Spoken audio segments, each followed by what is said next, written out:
ভাবুন তো, যদি আজ সকালে ঘুম থেকে উঠে দেখলেন পেট্রোলের দাম হঠাৎ ২০০ টাকা লিটার। আপনি ভাবছেন, কেন এমন হলো? বা কোথায় এমন হলো? না, সমস্যাটা হতে পারে পৃথিবীর কয়েকটা ছোট্ট রাস্তাতে। হ্যাঁ, এই রাস্তাগুলোকে বলা হয় এনার্জি চোক পয়েন্টস, যেখান দিয়ে বিশ্বের বেশিরভাগ তেল আর ন্যাচারাল গ্যাস চলাচল করে।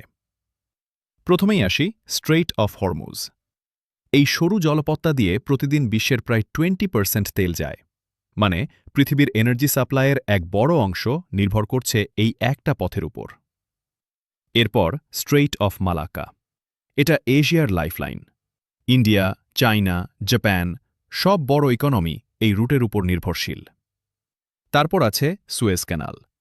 এটা একটা শর্টকাট, ইউরোপ থেকে এশিয়া যাওয়ার সবচেয়ে দ্রুত রাস্তা। একবার এই ক্যানাল বন্ধ হয়ে গিয়েছিল আর পুরো বিশ্বের ট্রেড থমকে গিয়েছিল। আর সবচেয়ে সেন্সিটিভ বাব এল মানদেব স্ট্রেট।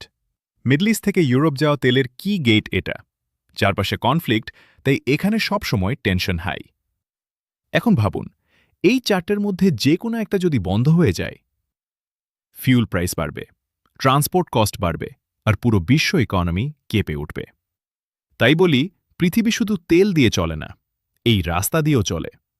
এমন আরও জিওপলিটিক্স স্টোরি জানতে চাইলে লাইক করুন, শেয়ার করুন আর সাবস্ক্রাইব করতে ভুলবেন না, কারণ এখানে আমরা সহজভাবে বুঝিয়ে দিই পৃথিবীর সবচেয়ে জটিল সত্য।